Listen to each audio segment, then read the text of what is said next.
तो अब हम देखेंगे problems related to roster form and set builder form. अगर आपने रोस्टर फॉर्म और सेट बिल्डर फॉर्म का लेक्चर नहीं देखा है, पहले उसको देखो, फिर यहाँ पर आओ, तभी प्रॉब्लम्स सॉल्व कर पाओगी और समझ पाओगी। और एज यूजुअल जो मैं कहता हूँ कि सिर्फ कॉन्सेप्ट्स पढ़ के कॉन्सेप्ट को मास्टर करना ये कोई सही तरीका नहीं है, बल्कि प्रॉब्लम्स भी सॉल्व करना ज़रूरी है। आइए हम कुछ प्रॉब्लम सॉल्व करते हैं। जो पहला प्रॉब्लम है ना, वो क्या है? Write the set of all positive integers whose cube is odd. मुझे वो सारे पॉजिटिव इंटीजर लिखने हैं जिनका क्यूब ऑड आएगा। तो इसको मुझे लिखना है किस फॉर्म में?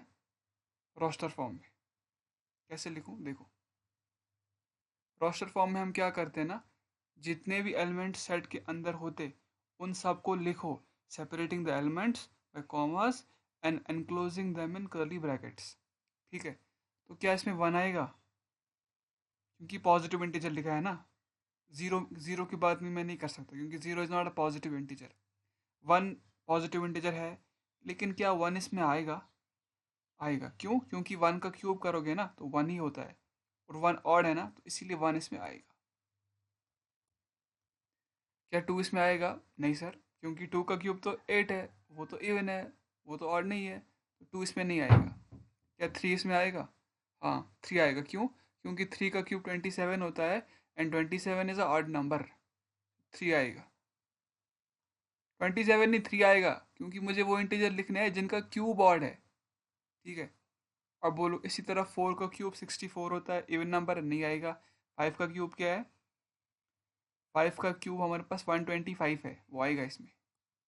तो अगर आप केयरफुली देखो ना, ये तो समझ आ गया इन्फिनाइट सेट है, मतलब कुछ एलिमेंट्स लिख के छोड़ दिया। तो ये तुम्हारा रोस्टर फॉर्म रहा। अगर तुम ध्यान से देखो ना, ये तो इसमें लिखा है ये ऑड ऑड पॉजिटिव इंटीजर लिखे है ना, इसको मैं ऐसे भी लिख सकता हूँ ना, अगर मुझे सेट बिल्डर फॉर्म में लिखना है।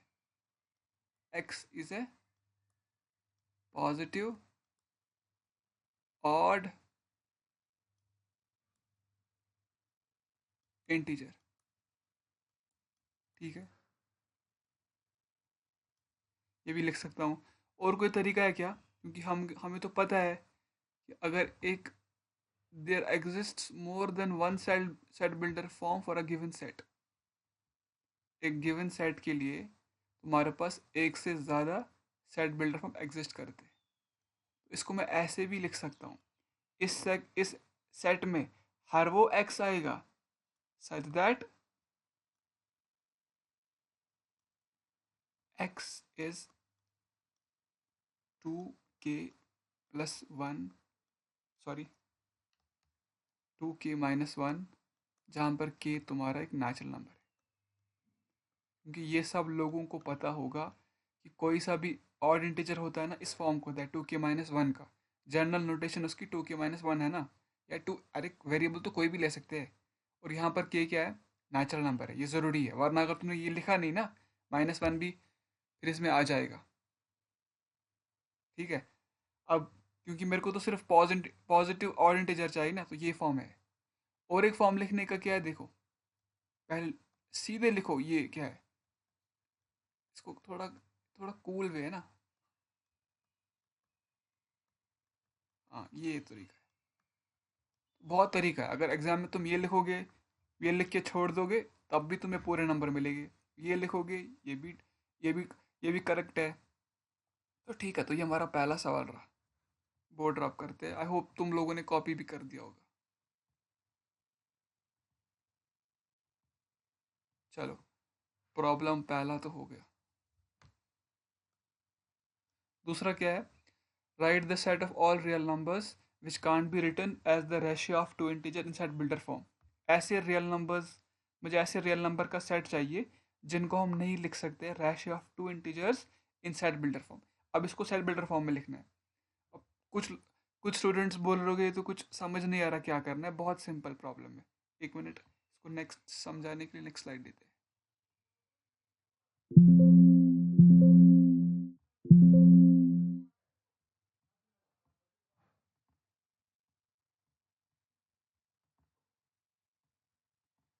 देखो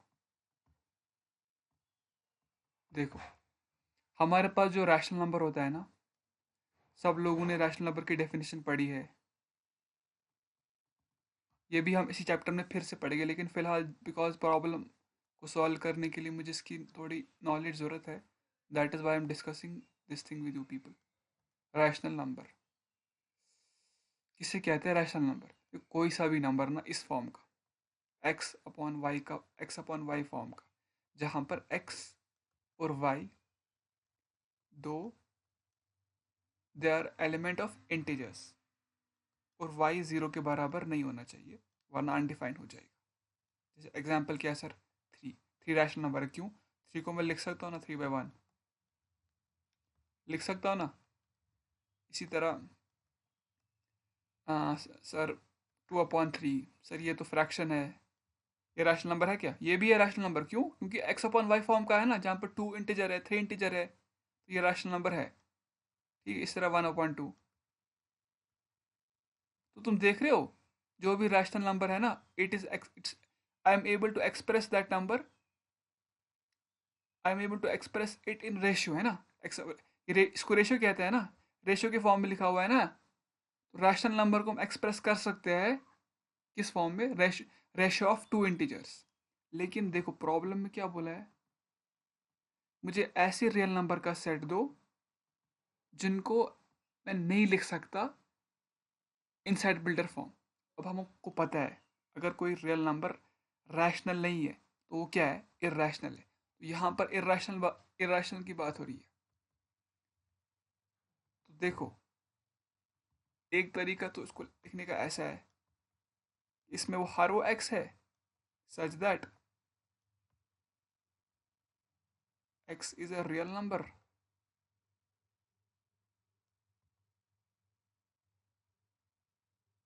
बट नॉट रैशनल।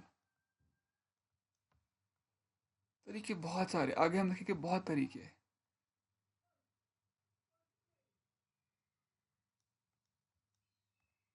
ऐसा लिख सकते हैं, एक्स इज इर्रैशनल। देखो जो इर्रैशनल नंबर होते हैं ना, उनको हम एक्सप्रेस नहीं कर सकते, लिख नहीं सकते as the ratio of two integers.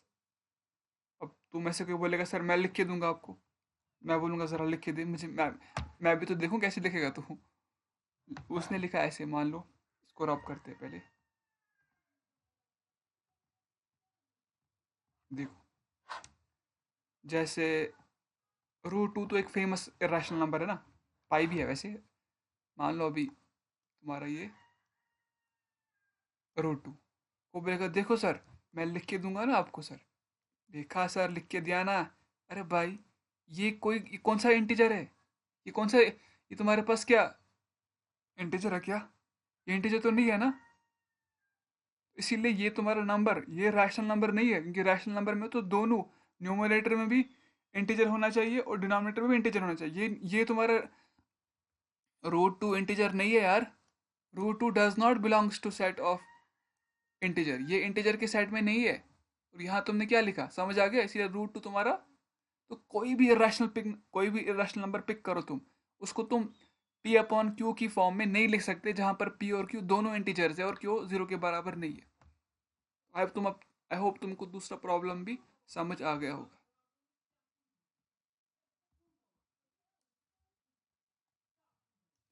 अब देखो तीसरा प्रॉब्लम क्या है, एक मिनट थोड़ा सा इसको रब करते हैं। अरे यार,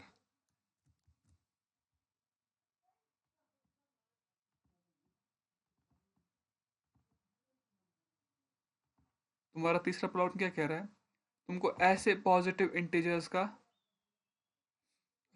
मतलब the set of all positive integers whose square is less than 40, वो सारे पॉजिटिव इंटीजर लिखो मेरे को जिनका स्क्वायर है ना 40 से नीचे आएगा। इसको मुझे लिखना है रोस्टर फॉर्म में। कैसे लिखूं? चलिए लिखते हैं। अरे यार,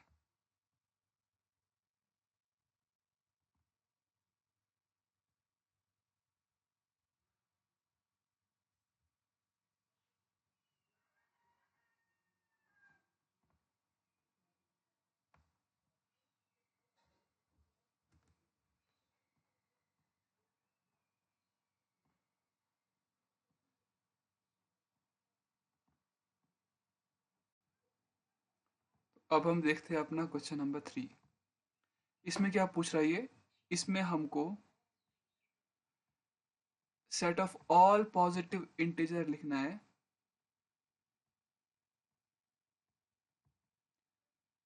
जिनका स्क्वायर जो है ना वो 40 से कम है। तो कैसे लिखे? देखो, पहले मैं इसको मुझे लिखना है रोस्टर फॉर्म में। क्या मुझे क्या मैं वन की बात करूं पहले? नहीं। क्यों? क्योंकि वन एक पॉजिटिव इंटीजर नहीं है, वन इंटीजर है, तो वन की जीरो की बात नहीं करेगी। वन वन का स्क्वायर क्या है? वन, तो वन इसमें आएगा। हाँ, क्योंकि one square is less than 40, तो वन तो आएगा इसमें। फिर टू आएगा क्या? हाँ, क्योंकि टू का स्क्वायर तो फोर है, फोर 40 से कम है, तो टू भी आएगा। इसी तरह थ्री भी आएगा, फोर भी आएगा, फिर फाइव भी आएगा, फिर सिक्स भी आएगा। अब बोलो, क्या सेवन आएगा? नहीं। क्यों? क्योंकि सेवन का स्क्वायर 49 है, और 49 40 से बड़ा है, तो वो नहीं आएगा। मुझे ऐसे पॉजिटिव इंटीजर का स्क्वायर चाहिए था जिनका ऐसे पॉजिटिव इंटीजर चाहिए थे जिनका स्क्वायर 40 से कम है, तो ये है वो आंसर इसका। तुम्हारा तीसरा भी हो गया। अब चौथा सेट क्या है? देखो, सेट ऑफ एलिमेंट्स। इस सेट को मुझे सेट बिल्डर फॉर्म में लिखना है। सेट बिल्डर फॉर्म में लिखते कैसे हैं हम एलिमेंट्स को? पहले हम देखते हैं एलिमेंट्स के दरमियान कोई कॉमन प्रॉपर्टी है क्या?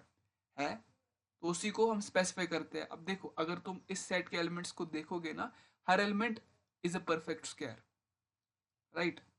Every element is a perfect square. तो समझ आ गया, इस सेट में हमारे पास एलिमेंट्स परफेक्ट स्क्वायर है, लेकिन एक से लेके पांच तक। ये हमारे पास एक फाइनाइट सेट है। क्यों? क्योंकि हम एलिमेंट्स इसमें गिन सकते हैं ना कितने एलिमेंट्स है। इसको लिखो सेट बिल्डर फॉर्म में। एक तरीका क्या है ना, लिख लिया तुमने, इस सेट में हर वो एक्स है सच दैट एक्स जो है वो किसी नेचुरल नंबर का स्क्वायर के बराबर है, और जहां पर ये नंबर जो है ये नेचुरल नंबर है।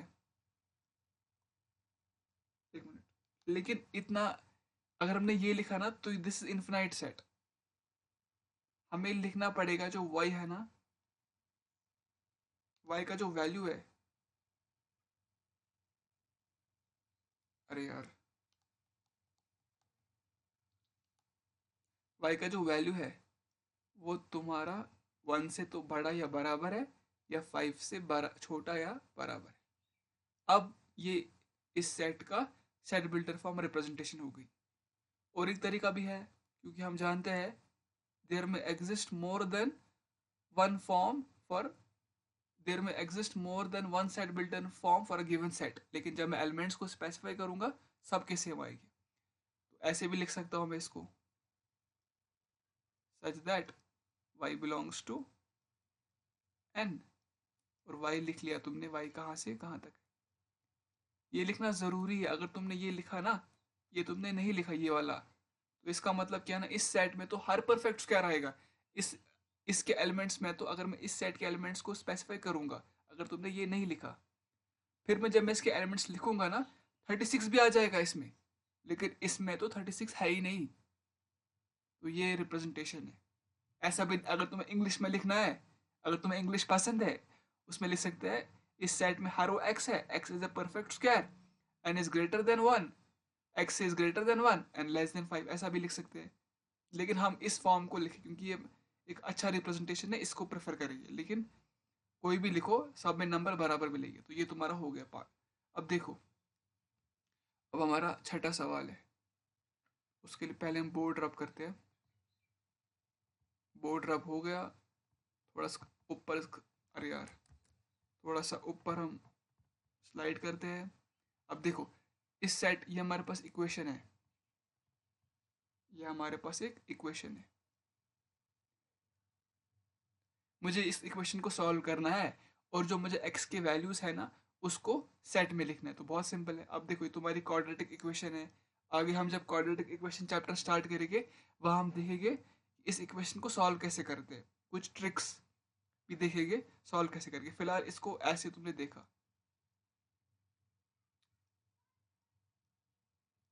ये हमको पता है कैसे लिख। ये देखो, इन दोनों का जो सम है ना इसके बराबर आना चाहिए। टू माइनस वन वन है, मतलब इन दोनों का सम जो है ना वो कोफिशिएंट ऑफ एक्स का आना चाहिए, कोफिशिएंट ऑफ एक्स के बराबर आना चाहिए ना, और इनका प्रोडक्ट इस इस टर्म के बराबर आना चाहिए। इसको ज़ीरो लिखा। अब यहाँ से तुम्हारे पास या तो ये ज़ीरो होगा या तो ये ज़ीरो होगा, यानी एक्स की तुम्हारे पास दो वैल्यू मिल गए, एक्स माइनस टू और वन। मतलब इनमें से इन एक्स के दो वैल्यूज है ना, इनमें से कोई भी एक वैल्यू यहाँ पर सब्सटीट्यूट करने पे मेरे को इक्वेशन जीरो के बराबर आ जाएगा। अब इसी को हमें लिखना है किसमें, सेट, सेट के टर्म्स में। तो पहले हम सेट में क्या करते हैं ना, जनरली छोटा एलिमेंट लिखते हैं, लेकिन ये आंसर भी सही है क्योंकि हम जानते हैं सेट में ऑर्डर मैटर नहीं करता। तुम सेट के एलिमेंट्स को किसी भी ऑर्डर में लिखो, कोई फर्क नहीं पड़ता। ये तुम्हारा इस क्वेश्चन का आंसर रहा। चलिए नेक्स्ट क्वेश्चन पे देखते हैं। देखो नेक्स्ट क्वेश्चन क्या है ना, मैच द फॉलोइंग, ठीक है। पहला जो ये सेट है, मैं देख पा रहा हूँ यार, यहाँ पर मेरे पास एलिमेंट्स क्या है, PRINCAL। यहाँ पर मैंने नज़र दोहराई, मुझे लग रहा है इसका आंसर ये होगा। देखो इसमें ये सेट क्या बोल रहा है तुमको, इस सेट में हर वो एक्स है जो इस वर्ड का लेटर है प्रिंसिपल में। अब देखो हम जानते हैं ना, हम सेट में एलिमेंट्स को रिपीट नहीं करते। अगर मैं इस सेट को लिखूंगा ना रोस्टर फॉर्म में, लिखो पी, पहला लेटर पी, फिर आर आएगा, फिर आई आएगा, फिर एन आएगा, फिर उसके बाद सी भी आएगा। फिर देखो आई आएगा क्या, नहीं, क्योंकि एलिमेंट्स रिपीट नहीं होते सेट में। फिर पी आएगा क्या, नहीं, पी आ चुका है ऑलरेडी। ए आएगा क्या, ए आएगा, ए अभी तक नहीं आया। और एल भी आएगा। अब इसको और इसको देखो, ये तो सेम है ना, मतलब इसका इसको इसके साथ मैच किया जाएगा। अब देखो जीरो, मेरे पास एक सेट है जिसमें एलिमेंट जीरो है, तो देख रहा हूँ मैं इसका, इसका मुझे नहीं लग रहा है इसका। देखो यहाँ पर इक्वेशन हमारे पास है ना, इसको लिखो, इसको पहले x plus one is equal to one. यहाँ पर x का वैल्यू क्या होगा, सिंपल है जीरो। वन को मैं वन में क्या ऐड करूँ, मुझे वन ही मिली, तो जीरो है ना। तो इस इक्वेशन, इस सेट का रोस्टर फॉर्म क्या होगा, जीरो है ना। और ये तो ये इससे मैच हो रहा, ये इससे मैच हो रहा। इसको देखो, यहाँ पर कुछ एलिमेंट्स है। अब देखो यहाँ पर इसको मैंने देखा, यहाँ पर मेरे पास x पॉजिटिव इंटीजर है, मतलब देखो इस सेट में हर वो x है सच दैट उस x की प्रॉपर्टी क्या है कि वो पॉजिटिव इंटीजर है और वो 18 का डिवाइजर है, यानी 18 को डिवाइड करता है। अब मुझे बोलो 18 को डिवाइड कौन करता है, क्या जीरो की बात करें, नहीं, जीरो पॉजिटिव इंटीजर नहीं है तो जीरो की बात नहीं करेंगे, वन की बात करेंगे, हाँ क्योंकि वन पॉजिटिव इंटीजर है। लेकिन क्या वन डिवाइड करता है 18 को, बिल्कुल करता है, वन भी आएगा। टू भी डिवाइड करता है 18 को तो आएगा, थ्री भी डिवाइड करता है 18 को, वो भी आएगा। फोर आएगा क्या, नहीं, फाइव नहीं, सिक्स यस, नाइन भी आएगा, इसी तरह 18 भी आएगा। अब देखो ये वाला और ये वाला सेट सेम है ना, तो इसका आंसर ये रहा। और आखिरी में इसका आंसर ये रहा। इसको भी सॉल्व करते हैं, को देखो x square minus nine is equal to zero.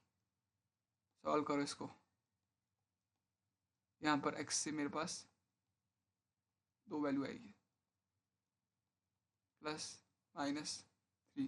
Set में लिखो, पहले लिखो छोटा एलिमेंट फिर बड़ा एलिमेंट, ये तो सेम है ना, तो तुम्हारा सेवेंथ भी हो गया। सर बोर्ड को जल्दी से रब करो और क्वेश्चन नंबर 8 पे आओ। देखा सेट चैप्टर बहुत इजी है ना, लेकिन इम्पोर्टेंट है। देखो जो हमने लेक्चर पिछला पढ़ा सेट बिल्डर फॉर्म, वहाँ पर बहुत सारे बच्चों को कन्फ्यूजन हो सकता है कि मतलब एलिमेंट्स के दरमियान जो प्रॉपर्टी को आइडेंटिफाई करना आसान नहीं होता है। It takes some practice to identify the property in between the elements. लेकिन इस लेक्चर के बाद, इस लेक्चर को फिनिश करने के बाद आपको सेट्स को सेट बिल्डर फॉर्म में आराम से लिख पाओगे आप, ठीक है। इस लेक्चर थोड़ा सा ये बड़ा लेक्चर रहेगा, लेकिन इसको पूरा देखिए ताकि आपको सेट को दोनों फॉर्म में रिप्रेजेंट करना आए। अब एक सवाल आपके पास आ सकता है, ज़रूरत ही क्या है सर, क्यों है हमारे पास दो रिप्रेजेंटेशन ऑफ सेट्स।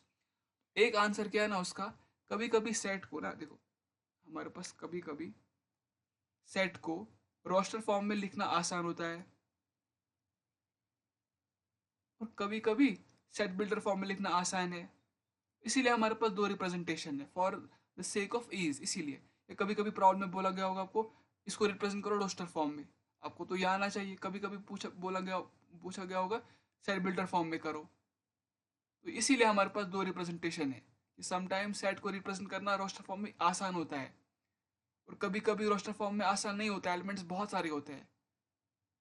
उस केस में हम सेट बिल्डर फॉर्म में कर सकते हैं, इसमें भी कर सकते हैं, लेकिन डिपेंडिंग अपॉन द कंटेक्स्ट हम सेट को या तो रिप्रेजेंट करेंगे रोस्टर फॉर्म में या सेट बिल्डर फॉर्म में। चलिए सर, लेक्चर बहुत हो गया, प्रॉब्लम्स पे आओ। क्वेश्चन नंबर 8, जल्दी से फास्ट सर फास्ट। तो पहला इसमें क्या देखो, पहला जो है ना, जो वर्ड ट्रिग्नोमेट्री है, इसको मुझे लिखना है सेट्स। इसके लेटर्स को मुझे लिखना है क्या, सेट्स में। लिखो सर, जल्दी लिखो। पहले आएगा टी, हाँ। फिर सर आपने कैपिटल लेटर क्यों लिखा, आप तो कह रहे थे एलिमेंट्स स्मॉल किस लेटर से आते हैं। हाँ सॉरी सर, लिख लिया। फिर आर, फिर आई, फिर जी भी आएगा, फिर ओ भी आएगा, फिर एन भी आएगा।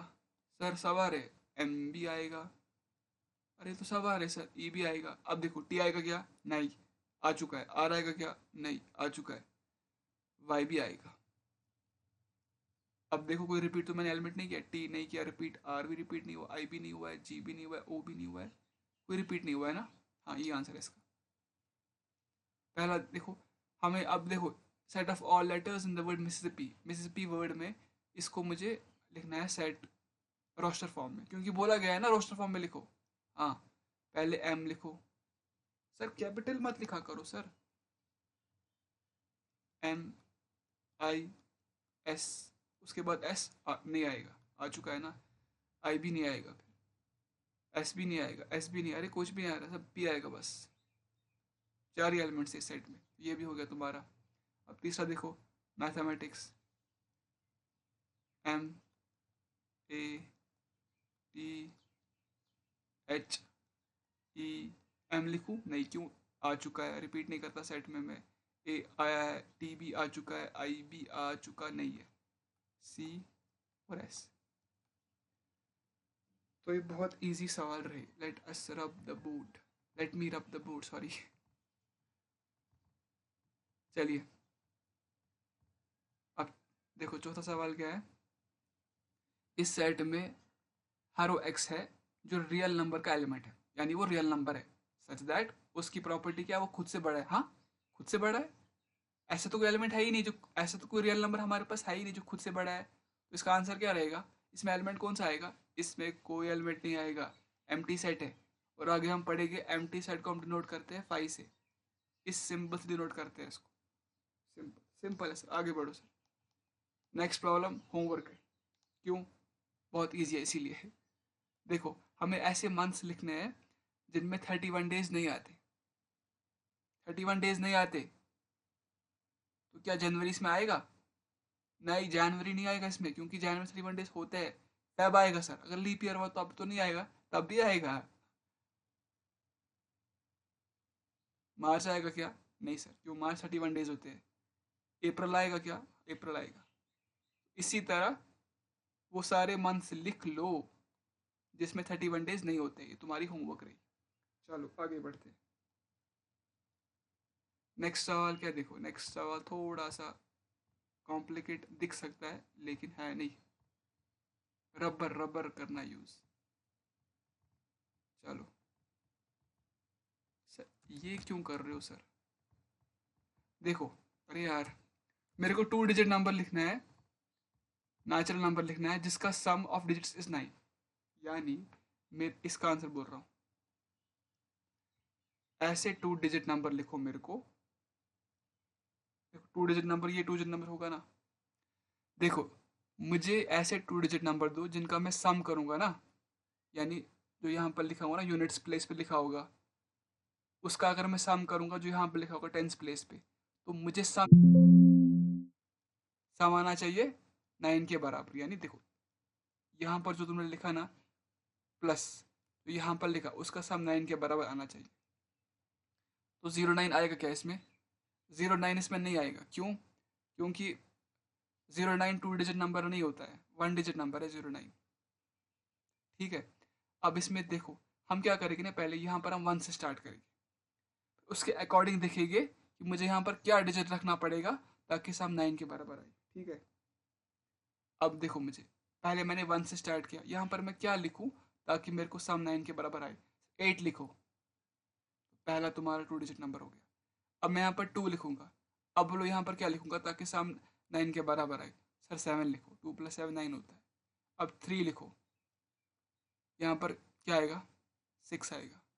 फिर यहाँ पर 4 4, यहाँ पर 5 आएगा, यहाँ पर 5 लिखो। अब क्या करूँ? 4, इस तरह 6 यहाँ पर, 3 7 2 8 1। और कुछ आएगा क्या? हाँ, 90, 9 + 0 9, 9 + 0 होता है ना 9 के बराबर। सर लेकिन 0 नेचुरल नंबर नहीं होता है ना? हाँ तो नहीं होता, लेकिन इसने कब कहा? इसने कहा 90, तो 90 तो 2 डिजिट नंबर है, नेचुरल नंबर भी है तो आएगा ना। इस सेट में कौन सा नंबर आएगा? इसका आंसर लिखो जल्दी से। एक तो इसमें आएगा 18 27 36 45 54 63 72 81 और 90। ये इस सवाल का आंसर है। पॉज करके कॉपी कर लो। पॉज भी क्या करना, बहुत सिंपल है, रब कर रहा हूँ मैं, हाँ? चलो ये बोलो, इस सेट में हर वो एक्स है जो क्या है? इवन प्राइम नंबर है। ऐसा कौन सा ऐसा कौन सा प्राइम नंबर है, ऐसा कौन सा नंबर है जो इवन भी है प्राइम भी है? सबको पता है 2 है, 2 एक इवन नंबर है ना, और ये प्राइम भी है। प्राइम नंबर क्या होता है पता है? वो जिसको सिर्फ 1 डिवाइड करे और वो खुद डिवाइड करे इसको। Number is said to be prime कब होता है? ये तो पता होगा ना, पढ़ा होगा यार तुम लोगों ने, क्या मैं भी डिस्कस कर रहा। इसका बोलो, मुझे इस सेट में ऐसा प्राइम नंबर दो जो 60 को डिवाइड करता हो। इस सेट में हर वो एक्स आएगा जो डिवाइजर हो 60 का, यानी 60 को डिवाइड करता हो। तो सर 3 आएगा, 4 आएगा इसमें? सर 4 डिवाइड करता है ना 60 को, लेकिन नहीं आएगा, क्यों? प्राइम नंबर थोड़ी होता वो। 2 से स्टार्ट करो, 2 आएगा क्या? हाँ। 3 भी आएगा, 4 नहीं आएगा, 5 आएगा, हाँ आएगा, बस। और कोई नहीं इसमें आएगा, देख लेना आगे, कोई नहीं आएगा इसमें। 7, सर 7 प्राइम नंबर है ना, लेकिन डिवाइड नहीं करता 60 को, नहीं आएगा। 11 वो भी नहीं आएगा। बस यही 3 एलिमेंट्स आएंगे इसमें, चेक कर सकते हो तो। चलो, ये प्राइम नंबर के पीछे क्यों पड़ गए सर आप? ऐसे प्राइम नंबर दो जो 10 से छोटे हैं। 2 3 5। सर ये 5 कैसा लिखा आपने? ये कौन सा 5 भी है? 7 लिखूँ? हाँ। 9 लिखो ना सर, क्यों? 9 लिखूँ क्या? 9 छोटा 10 से, लिखूँ क्या? अरे 9 थोड़ी प्राइम नंबर होता, छोड़ दिया, ये भी हो गया। चलो,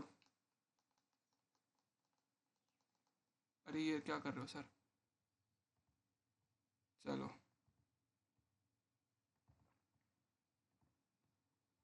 ये बोर्ड क्यों नहीं रब हो रहा? हो गया। चलो नेक्स्ट प्रॉब्लम पे आते हैं। इस सेट में मुझे क्या देना है ना, मेरे को एक्स। इस सेट क्या कह रहा तुमको? इस सेट में हर वो एक्स है, ये आर्बिट्ररी एलिमेंट है ना। उस आर्बिट्ररी एलिमेंट की प्रॉपर्टी क्या है कि वो इंटीजर है, और इस -1/2 और 9/2 के बीच में है, यानी इन बिटवीन है। ये नहीं कि एग्जैक्टली बीच में है, इनके बीच में है। यानी देखो एक्स जो है ना, वो माइनस, क्या हो रहा है इसको? पेन नहीं चल रहा लग रहा। चलो,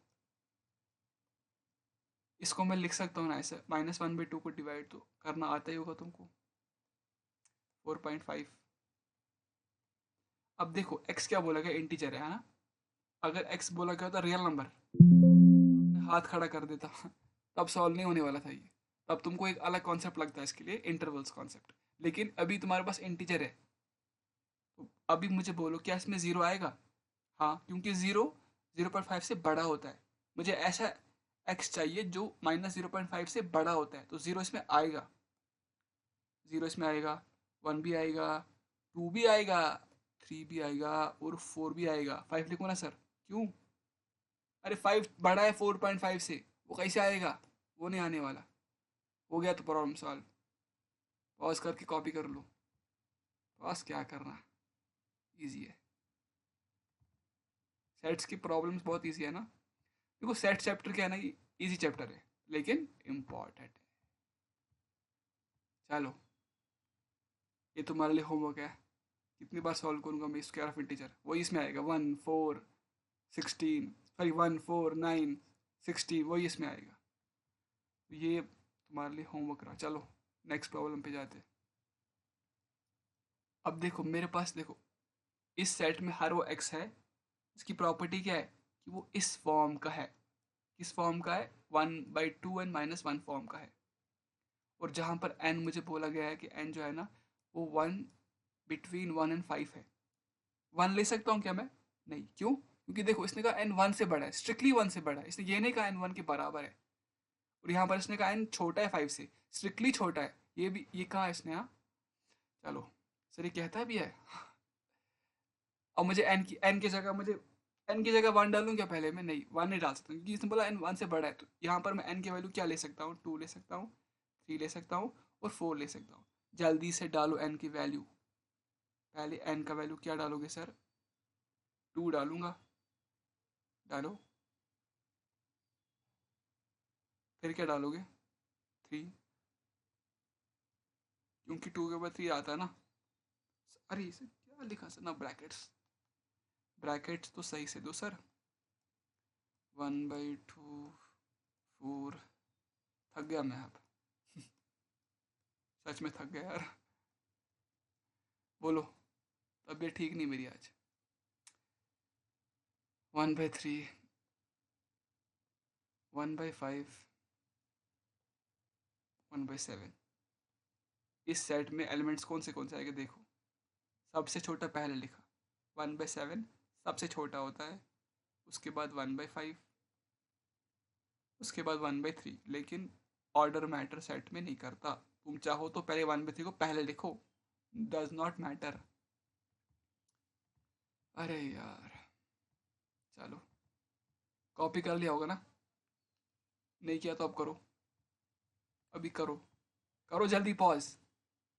कॉपी कर लिया होगा, इतना वेट कौन करेगा? चलो नेक्स्ट प्रॉब्लम है। यहाँ पर हमारे पास इस सेट में क्या है, को क्या कहा, क्या क्या इसमें क्या, इसको पढ़ के क्या समझ आता है? इसको पढ़ के ये समझ आता है इस सेट में हर वो एक्स है सच दैट उस एक्स की प्रॉपर्टी क्या है, इस फॉर्म का है। वो किस फॉर्म का है? n/n² + 1। और n के बारे में कुछ कमेंट तो किया होगा इसने, किया है ना? किया है। 1 और 3 के बीच में है। बीच में मतलब ये नहीं एग्जैक्टली बीच में, कोई भी। लेकिन देखो यहाँ पर क्या इसने कहा, n 1 से बड़ा है या बराबर है, यानी हम यहाँ पर n का वैल्यू 1 ले सकते हैं, 2 तो बिल्कुल ले सकते हैं और 3 भी ले सकते हैं। जल्दी से लो, जल्दी से, जल्दी से। थक गया मैं, लगता है ब्रेक लेना पड़ेगा मुझे, क्योंकि गला सूख गया मेरा यार। चलो 1/2 लिखूं क्या? लिखो ना सर, बोर्ड भी आपका, पेन भी आपका। लिखो 1/5। और 1/10 लिखूं क्या? लिखो, जो चाहते हो लिखो। इसके अब इस सेट का आंसर क्या होगा? इस सेट में कौन से एलिमेंट्स आएंगे? इसमें भी 3 ही आएंगे। इसमें मैं लिखूंगा पहले 1/10, क्योंकि मुझे 1/10 पसंद नहीं है। 1/5, 1/2, only 3 elements in this set. Let me rub the boot. करो ना, अरे रब भी नहीं करना था क्या? चलो अब क्वेश्चन नंबर 8 का देखो। ये हमको ये इक्वेशन सॉल्व करनी, लेकिन हमने अभी मॉडुलस इक्वेशन नहीं पढ़ी है। इक्वेशन में अगर मॉड यूज हो ना तो सॉल्व कैसे करते हैं। अब देखो हम इसको सॉल्व कैसे करते हैं, लेमन अप्रोच। एक्स के वैल्यूज डालते जाओ, आंसर निकालते जाओ। अब देखो यहाँ पर एक्स इंटीजर है, मॉड क्या करता है ना, देखो मॉड के अंदर ये मान लो मॉड की मशीन है, ठीक है। इसको तुम कोई भी नेगेटिव वैल्यू दो, मान लो मैंने इसको -3 दिया, जब ये इसके अंदर इनपुट जाएगा ना, आउटपुट में इसको पॉजिटिव बना देगा। मॉड में मॉड क्या ना, मॉड जाता है ना, वो इसको क्या पॉजिटिव कर देता है अगर वो नेगेटिव है। देखो आगे हम पढ़ेंगे जो मॉड है ना, मॉड, 1 सेकेंड बैटरी लो हो गई।